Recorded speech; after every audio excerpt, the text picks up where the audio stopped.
அந்த ரீமா கலிங்கல் எல்லாருக்கும் போன் பண்ணி நீங்க ஏன் இதை பத்தி பேசல, ஏன் சாவடிச்சிட்டு இருக்காங்க அந்த லேடிஸ். எல்லா இன்ஃபுளுசர்ஸ் பேஜ் கடியிலயும் போய் shame on you, you have not spoken about the Kerala இஷ்யூன்றாங்க. பிஆர் ஓவர் ஒர்க் பண்ணிட்டு இருக்காங்க. എന്തുകൊണ്ട് റിമാ കല്ലിങ്കലിന്റെ കാര്യമൊന്നും ചർച്ചയാവുന്നില്ല? ചർച്ചയായ എങ്ങനെ ഒരു ഗുമ്മ പോകത്തില്ലേ? ന്യൂസുകാർക്കൊക്കെ അത് എന്താ പറയണ്ടേ, രണ്ടും കണക്കാകുമ്പോ പിന്നെ നമുക്ക് അങ്ങോട്ട് പടച്ചു വിടാൻ അങ്ങോട്ട് ഒരു സുഖം കാണത്തില്ല എന്നുള്ള രീതിയിലാണ് ന്യൂസൊക്കെ വായിക്കുന്ന ടീംസ്.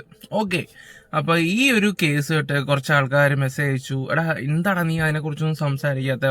അപ്പൊ ഞാൻ പറയടാ, കുറച്ച് കാര്യങ്ങൾ നോക്കിക്കൊണ്ടിരിക്കുകയാണ്, അതുകൊണ്ടൊക്കെയാണ് നമ്മൾ സംസാരിക്കാത്ത കാര്യങ്ങളൊക്കെ. ഇപ്പൊ തപ്പിപ്പോവാണെങ്കിൽ ഇപ്പോഴത്തുള്ളവരെ വെച്ചേക്കുന്നത് തന്നെ എനിക്ക് ഇവിടെ വെക്കാൻ പറ്റത്തുള്ളൂ. പക്ഷെ ഈ വന്ന് പറഞ്ഞിരിക്കുന്ന സുചിത്ര, എന്റെ പൊന്നോ, അവർ പറയുന്ന കാര്യം 100% വിശ്വസിക്കാൻ പറ്റും. കാരണം ബിഗ് ബോസ് സമയത്ത്, ആ ഒരു സമയത്ത് ഏറ്റവും വലിയൊരു വിവാദം നടക്കുമായിരുന്നു തമിഴ്നാട്ടിൽ, ധനുഷ് സംബന്ധമായിട്ടും പിന്നെ ഇവരുടെ എക്സ് ഹസ്ബൻഡ് കാർത്തിക്, ഇവർ തമ്മിലുള്ള കുറച്ച് കാര്യങ്ങളൊക്കെ ഉണ്ടായിരുന്നു. 7 വർഷം മുമ്പ് തന്നെ സിനിമ ഇൻഡസ്ട്രിയിലെ, എന്റെ പൊന്നോ, ഓരോ തെളിവും കാര്യങ്ങളും ഇവർ ട്വിറ്ററിൽ ഓരോ ദിവസം രാത്രി പോസ്റ്റ് ചെയ്യുമ്പോൾ പല എണ്ണത്തിന്റെ അടപ്പ് തെറിച്ചിട്ടുള്ള സത്യത്തില. ഓക്കെ, ഞാൻ അതിനെക്കുറിച്ചൊക്കെ സംസാരിക്കാം. ജസ്റ്റ് നമുക്ക് എന്താ പറയണ്ടേ, ആഷിഖ് അബു, റിമ, ഫഹദ് സംബന്ധമായിട്ടുള്ള 2015 ഇതുണ്ടായിരുന്നു, ഡ്രഗ്സും ഇങ്ങനെയുള്ള കാര്യങ്ങളൊക്കെ യൂസ് ചെയ്യുന്നു, അങ്ങനെയുള്ള ഒരു വിവാദം പോലെയൊക്കെ. അതിന്റെ ഒരു ഇതൊന്ന് വെച്ച് തരാം. മെൻഡിയാൽ മാവോയിസ്റ്റ് അല്ലെങ്കിൽ കൊക്കൈൻ എന്ന തലക്കെട്ടിലാണ് ആഷിഖ് അബുവിന്റെ പോസ്റ്റ് ആരംഭിക്കുന്നത്. കൊക്കൈൻ കേസിൽ തന്റെയും റീമയുടെയും ഫഹദ് ഫാസിലിന്റെയും പേര് അനാവശ്യമായി വലിച്ചിഴച്ചതാണ്. ചില മാധ്യമ വ്യഭിചാരികൾ വ്യക്തിവിരോധം തീർക്കാനാണ് ഇത്തരം കഥകൾ മെനയുന്നതെന്ന് ആഷിഖ് അബു കുറ്റപ്പെടുത്തുന്നു. തനിക്കെതിരെ വാർത്ത നൽകിയ അതേ ലേഖകനാണ് നമ്പിനാരായണനെതിരെ വ്യാജ വാർത്ത നൽകിയതെന്നും ആഷിഖ് പറയുന്നു. കൊക്കൈൻ കേസിൽ ആഷിഖ് അബുവിനെയും റീമ കല്ലിങ്കലിനെയും ഫഹദ് ഫാസിലിനെയും ചോദ്യം ചെയ്യാൻ പോലീസ് അനുമതി തേടിയെന്നായിരുന്നു മംഗളം ദിനപത്രം കഴിഞ്ഞ ദിവസം പുറത്തുവിട്ട വാർത്ത. വാർത്ത എഴുതിയ മാധ്യമപ്രവർത്തനെതിരെയും പ്രസിദ്ധീകരിച്ച മംഗളപത്രത്തിനെതിരെയും മാനനഷ്ട കേസ് നൽകുമെന്നും കെട്ടുന്ന തുക നമ്പിനാരായണന് കൈമാറുമെന്നും ആഷിഖ് വ്യക്തമാക്കി. ഷൈൻ ടോം ചാക്കോ നിയമവിരുദ്ധമായി എന്തെങ്കിലും ചെയ്താൽ നിയമപ്രകാരം തന്നെ ശിക്ഷിക്കപ്പെടും. കേസിൽ ഏതു തരത്തിലുള്ള അന്വേഷണത്തിനും പരിശോധനകൾക്കും തയ്യാറാണെന്ന് പറഞ്ഞാണ് ആഷിഖ് അബു തന്റെ പോസ്റ്റ് അവസാനിപ്പിക്കുന്നത്. News desk media 1. ഒരു 2015-16 ആ സമയത്തെ വിഷയങ്ങളാണ് സത്യം പറഞ്ഞാല്. പിന്നെ അതും നൈസായിട്ട് ഊരുമൊക്കെ ചെയ്തവര്. പിന്നെ അറിയാലോ, അബുച്ചേട്ടൻ ഏത് പാർട്ടീസ്കാരനാന്നും അതെന്തെങ്കിലും ആട്ടെ, അതൊന്നും നമ്മളിത് ആഡ് ചെയ്യുന്നൊന്നുമില്ല. പക്ഷെ അവർ നൈസായിട്ട് എന്താ പറയണ്ടേ, പിന്നെ ഈ വിഷയത്തിൽ നിന്ന് അങ്ങ് തെന്നി മാറി. ഇപ്പം റിമയുടെ ഒരു ഭാവി തന്നെ ഈ ലഹരി എന്നൊക്കെയുള്ള രീതിയിലാണ് പടച്ചു വിടുന്നതൊക്കെ.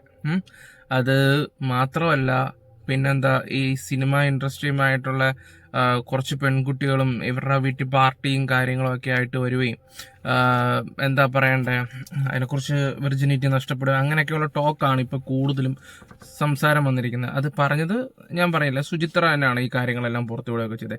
അങ്ങനെ സുചിത്രയെ അങ്ങനെ കൊച്ചാക്കി കളയാനൊന്നും പറ്റത്തില്ല. പണ്ട് തമിഴ്നാട്ടിലെ പല നടന്മാർക്കും അടിപറ്റിയതായിരുന്നു ഇടയ്ക്ക്. ഇപ്പം 3 മാസം മുമ്പ് ഈ പറയുന്ന ധനുഷ്, അവർ ഹസ്ബൻഡ് കാർത്തിക്കിന്റെ എന്ന് വെച്ചാൽ നിർത്തി അങ്ങ് പൊരിപ്പിച്ചവരങ്ങ്. പക്ഷെ ആ പറഞ്ഞ വാക്കുകൾ എല്ലാം കാർത്തിക്കാനെ വന്നിട്ട് അതെ ഞാൻ ഇന്ന ആളാണ് അല്ലെങ്കിൽ ഇന്നതാണ്. അപ്പൊ അയാൾ ഓപ്പണായിട്ട് ഈ കാര്യങ്ങളെല്ലാം പറഞ്ഞു, ഓപ്പണായിട്ട് ഇതെല്ലാം പറഞ്ഞു. അപ്പൊ അവര് പറയുന്നത് കറക്റ്റാന്ന് എല്ലാവർക്കും മനസ്സിലായി. അപ്പോഴും ധനുഷിന്റെ കാര്യം ഒരു ചോദ്യചിഹ്നമായിട്ട് കിടക്കുകയാണ്. കാരണം ഇത് മലയാള ഇൻഡസ്ട്രിയിലെ കാര്യങ്ങളല്ല നമ്മൾ ചർച്ച ചെയ്യേണ്ടത്, ധനുഷിന്റെ ഒന്നും ചർച്ച ചെയ്യേണ്ട ആവശ്യമില്ല. ഞാൻ അന്ന് അതൊരു കുറെ കട്ട് ചെയ്തൊക്കെ വെച്ചായിരുന്നു, അത് കണ്ടാണ്ടാക്കിയാലോ എന്ന് കരുതി. അത് ഇപ്പൊ നമ്മള് കേരളത്തിലൊക്കെ അവരെ ഒരുപാട് ഇഷ്ടപ്പെടുന്ന ആൾക്കാരൊക്കെയാണ്.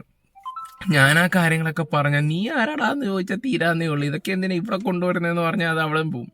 അതുപോലത്തെ വിഷയമായിരുന്നു ആ ഒരു സംഭവം. അതിനെക്കുറിച്ച് ഞാൻ കൂടുതൽ പറയാതിരിക്കുന്നതാണ് നല്ലത്. സത്യത്തിലാണ് ഒരു വലിയൊരു ഇതാവും. ഓക്കെ, അപ്പൊ നമ്മുടെ വിഷയത്തിലോട്ട് വരാം. അങ്ങനെ ഇപ്പൊ സുചിത്ര പറഞ്ഞ കുറച്ച് കാര്യങ്ങൾ റിമ കല്ലിങ്കൽ സംബന്ധമായിട്ട് ഒരു 2-2.5 മിനിറ്റ് വീഡിയോ ഉണ്ട്, അത് ഞാൻ വെച്ച് തരാം. அந்த ரீமா கலிங்கல் எல்லாருக்கும் போன் பண்ணி நீங்க ஏன் இதை பத்தி பேசல, ஏன் சாவடிச்சிட்டு இருக்காங்க அந்த லேடிஸ். எல்லா இன்ஃபுளுசர்ஸ் பேஜ் கடியிலயும் போய் shame on you, you have not spoken about the Kerala இஷ்யூன்றாங்க. பிஆர் ஓவர் ஒர்க் பண்ணிட்டு இருக்க, அவங்க காசு கொடுத்து பண்ணின இன்டர்வியூஸ் முடிஞ்சிருச்சு. அதுக்கு மேல இன்ஃபுளுசர்ஸ் இந்த 238 பேஜ் டாக்குமெண்ட் பார்த்துட்டு we don't want to talk about it-ன்ட்டாங்க. இப்பட்ட முறையில சொல்றதுக்கே ஒண்ணும் இருக்காது அவங்களுக்கு. இந்த மாதிரி நடக்குதுன்னா நடக்க கூடாது. இந்த கேர்ள்ஸ் சுத்தி உட்காந்துட்டு தம் அடிச்சுட்டு வாங்கி குடிச்சிட்டு எழுதின கொஸ்டின் அவங்க லைஃப் ஸ்டைல் அப்படி. we are talking about lifestyle ladies. இன்னைக்கு திடீர்னு வெள்ளையும் சொல்லையுமா உட்காந்துட்டு பேசுறாங்கன்னா நாளைக்கு ப்ளீஸ் அவங்க just take a peep at their lifestyle. See, first of all, நான் அந்த ரிப்போர்ட்டையே நான் வந்து null and voidன்னு சொல்லிடுவேன். அதனால எந்த பெரிய மாற்றமும் வரப்போறது கிடையாது. சோ அத வந்து ஒரு இமேஜ் கிளீன் அப் ஃபார்மேட்டா வந்து இவங்க பார்த்தாங்கன்னா கண்டிப்பா சில பேர் முன்னுக்கு வந்து இதை சொல்ல வாய்ப்பு இருக்கு. ஏன்னா Reema Kallingal was also going through a very very bad PR phase up to 2-3 years. அவங்க கரியர் அடிபட்டு இருக்குன்னா அவங்க கண்டக்ட் பண்ணின பார்ட்டிஸ்னாலதான் mostly, where there was a lot of free usage of certain things which should never even be at a party, not even at an adult party. Kochi raid எல்லாம் விழுந்தப்போ யார் வீட்டுல விழுந்துச்சு ப்ரோ? ரீமா கல்லிங்கல் அண்ட் அபு அவங்க பாய் ஃப்ரெண்ட் அந்த டைம்ல. Like nobody is asking Rima Kallingal this question that நீங்க decide பண்ணீங்களா இந்த மாதிரி பெண்கள் முன்னேற்றத்துக்கு பண்ண போறீங்க? இந்த மாதிரி எத்தனை சினிமா இண்டஸ்ட்ரிக்கு ஃப்ரெஷ்ஷா வந்திருக்கிற சரக்கே தொடாத அபலை பெண்களை நீங்க ஃபர்ஸ்ட் சரக்கு இன்ட்ரடியூஸ் பண்ணிருக்கீங்க. நீங்க ஃபர்ஸ்ட் ட்ரக்ஸ் ரீமா வீட்டு பார்ட்டிஸ்ல எத்தனை கேர்ள்ஸ் அவங்களுடைய சப்ஸ்டன்ஸ் வெர்ஜினிட்டி லூஸ் பண்ணிருக்காங்க. Guys also. இதெல்லாம் கொச்சி அவங்க அரெஸ்ட் பண்ண ரிப்போர்ட்ல இருக்கு. What was bye friends name? Abu what? Abu அந்த டைம்ல 2 பேரும் தான் விசாரணைக்கு கூட்டிட்டு போனாங்க. அப்பட்டமா வந்துச்சு அவங்க 2 பேரும். ஜஸ்ட் ப்ளீஸ் அட்டாச் தட், ஏதாவது ஒரு ஸ்கிரீன்ஷாட் ஆஃப் தட் ஆர்டிகல் ஹியரும். சும்மா நான் ஏதோ வளாத்திட்டு இருக்கேன், அடியில கமெண்ட்ஸ் வரப்போகுது.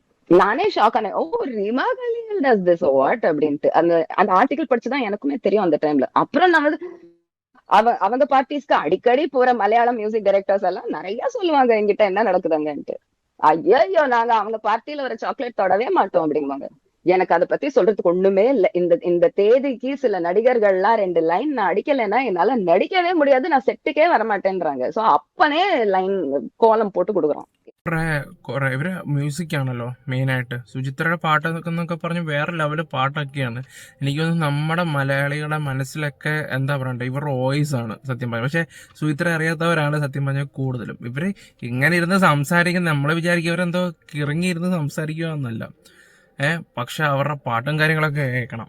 ഓക്കെ, അപ്പോൾ അവർക്ക് കുറച്ച് ഫ്രണ്ട്സും കാര്യങ്ങളും ഉണ്ടായിരുന്നു. അവർ ഈ പറയുന്ന റീമയുടെ വീട്ടിലെ പാർട്ടി കാര്യങ്ങളൊക്കെ പോകുമ്പോൾ ഈ ചോക്ലേറ്റും കാര്യങ്ങളൊന്നും അങ്ങനെ തുടത്തൊന്നുമില്ലായിരുന്നു. അപ്പോൾ അതിൽ പോലും ഈ പറയുന്ന സാധനങ്ങളൊക്കെ ആഡ് ആയിട്ടുണ്ടെന്നാണ് പറയുന്നത്, ഈ പറയുന്ന മയക്കുമരുന്ന് പോലുള്ള ഐറ്റങ്ങളൊക്കെ. അതുപോലെ തന്നെ ഇൻ്റർവ്യൂവിൻ്റെ കാര്യം, ഈ PR വർക്കിൻ്റെ കാര്യങ്ങൾ സംസാരിക്കുന്നുണ്ട് സുചിത്ര. നമ്മുടെ റിമ ഇവിടെ എന്തെങ്കിലും ചോദിക്കുകയാണെങ്കിൽ നമ്മുടെ ഇപ്പോൾ ഇൻഫ്ലുവൻസേഴ്സൊക്കെ ചെന്നിട്ട് ഓരോ കാര്യങ്ങളൊക്കെ ചോദിക്കുകയാണെങ്കിൽ നൈസായിട്ട് അങ്ങ് എന്തെങ്കിലും ഒന്ന് പറഞ്ഞിട്ട് നൈസായിട്ട് അങ്ങ് സ്കിപ്പാവും. അപ്പോൾ എവിടെയെങ്കിലും പുറത്തുള്ള ഇപ്പോൾ തമിഴ്നാട്ടിലോ ഇപ്പോൾ തെലുങ്ക്, കന്നഡ അല്ലെങ്കിൽ നോർത്തിലൊക്കെ ആണെങ്കിലും ഒന്ന് ചിന്തിച്ച് അവിടുത്തെയൊക്കെ ഇൻ്റർവ്യൂസും കാര്യങ്ങളൊക്കെ പുള്ളി പോയി അറ്റൻഡ് ചെയ്യും. ചളപള എന്നുള്ള രീതിയിലെ സംസാരവും കാര്യങ്ങളൊക്കെയാണ്. അങ്ങ് പ്രസംഗിക്കും. ഇവിടുത്തെ എന്തുകൊണ്ട് പറയുന്നില്ല? ഇപ്പം കേരളത്തിലാണല്ലോ ഈ സംഭവം നടന്നത്. അപ്പം അവിടുത്തെ ചാനലിലൊക്കെ അല്ലേ ഇതിനെക്കുറിച്ച് ഡിസ്കസ് ചെയ്യണ്ടേ? ഇത് അവിടെ ഇവിടെയൊക്കെ ചെന്ന് കിടന്നങ്ങ് വലിയ സ്മാർട്ട്നെസ് കളിക്കാനൊക്കെ എല്ലാവർക്കും പറ്റും.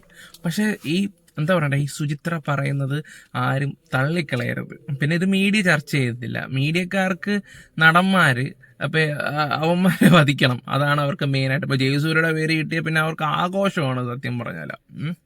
ജയസൂര്യ, മുകേഷ് വിട്, ജയസൂര്യയുടെയാണ് എല്ലാവരും മെയിനായിട്ട് നോക്കുന്നത്. ഈ പറയുന്ന സിദ്ദിഖിൻ്റെ ആണെങ്കിലും പിന്നെ മമ്മൂക്കോയ എന്ന് പറഞ്ഞാൽ ഇപ്പം നിങ്ങൾ വിചാരിക്കുന്നത് ഇവനെന്താ മുകേഷിനെ വിടാൻ പറയുന്നത്? മുകേഷ് എന്ന് പറഞ്ഞാൽ പിന്നെ പണ്ടേ കൊച്ചു കുസൃതി പരിപാടിയൊക്കെ കാണിച്ചു പോകുന്നതാണ്. മെയിനായിട്ട് എല്ലാവരും നോക്കുന്നത് ജയസൂര്യയുടെ ആ സംഭവമാണ്, അതിൻ്റെ കറക്റ്റ് വിവരമാണ്. അതും കുറേയൊക്കെ ഫേക്കാണ്. പറഞ്ഞു വന്ന് വരുമ്പോൾ ഒരു മുക്കാലും ഫേക്കായിട്ടാണ് പൊയ്ക്കൊണ്ടിരിക്കുന്നത്. അവർക്ക് തന്നെ ഇപ്പോൾ അവരുടെ ഡോക്ടറേറ്റ് തന്നെ കള്ളാന്ന് പറഞ്ഞത്. ഡബിളാണോ ത്രിബിളാണോ സ്റ്റാൻഡെന്നൊന്നും ആൾക്കാർ പറഞ്ഞുകൊണ്ടിരിക്കുകയാണ്. സത്യത്തിൽ കാര്യങ്ങളൊക്കെ തിരിച്ചായി തുടങ്ങിയിട്ടുണ്ട്. ഇപ്പം റീമയുടെ കാര്യം പറഞ്ഞാലും രേവതയുടെ ആണെങ്കിലും ഇപ്പം ഓരോരുത്തരുടെ കാര്യങ്ങൾ എടുത്തു പറഞ്ഞാൽ ആരൊക്കെ പെടുത്താൻ വേണ്ടിയാണ് ഇനി ഇരകൾക്ക് നീതി മേടിച്ചു കൊടുക്കുന്നത് ഇങ്ങനാണോ എന്ന് ഒരു ഡൗട്ടുണ്ട്. എന്തായാലും കാര്യങ്ങൾ പോട്ടെ, പിന്നെ അങ്ങോട്ട് പോകുമ്പോൾ നമുക്ക് കുറച്ചും കൂടെ അറിയാം. പക്ഷെ സുചിത്രയെ നമുക്ക് 100% വിശ്വസിക്കാൻ പറ്റും. കാരണം അവർ പറയുന്ന ഓരോ കാര്യങ്ങൾ വെറുതെ ഇരുന്ന് പറയുന്നില്ല. ചിലവർ ഇവരെന്തോ കിളി പോയിരുന്നു എല്ലാം പറയണോ തള്ളേന്ന് വേണമെങ്കിൽ ഇരുന്ന് പറയാം. പണ്ടത്തെ സിനിമ ഞാൻ പറയില്ല, 7-8 വർഷം മുമ്പ് ട്വിറ്ററിലെ അനിരുദ്ധ്, ഈ പറഞ്ഞ ധനുഷ്, ആര്യ, അവരുടെ എക്സ് ഹസ്ബൻഡ് എല്ലാവരും പെട്ടുപോയൊരു സമയം ഉണ്ടായിരുന്നു. എൻ്റെ പൊന്നോ, ഇവർ ഓളം ഉണ്ടാക്കിയ ഒരു ടീമായിരുന്നു. ഈ തമിഴ്നാട്ടിൽ തന്നെ. അവർ 3 മാസം മുമ്പ് വധിച്ചു കളഞ്ഞ എല്ലാത്തിനെയും. അത് നല്ലൊരു കണ്ടന്റ് ആയിരുന്നു സത്യം പറഞ്ഞില്ല. അത് സംസാരിച്ചു വന്ന ധനുഷിന്റെ ഒക്കെ കുറിച്ചൊക്കെ പറയുവാണെങ്കിലേ അത് വേറെ രീതിയിൽ പോകും. ഓക്കെ, പക്ഷെ ഇവിടുത്തെ മീഡിയസും കാര്യങ്ങളും ഒന്നും ഈ റീമേഡയും കാര്യങ്ങളും ഒന്നും എടുക്കുന്നില്ല. പെൺകുട്ടികളെ ഓരോ ഇപ്പൊ രേവതിയുടെ മറ്റേ ഫോട്ടോസ് വിഷയങ്ങൾ അതൊന്നും ചർച്ചയാവുന്നില്ല സത്യത്തില്ല. എന്തുകൊണ്ടാവുന്നില്ല? അതിപ്പോഴും ഒരു ക്വസ്റ്റ്യൻ മാർക്കാണ്. അതാണ് എന്താ മീഡിയ ഇങ്ങനെ. Love you all, by.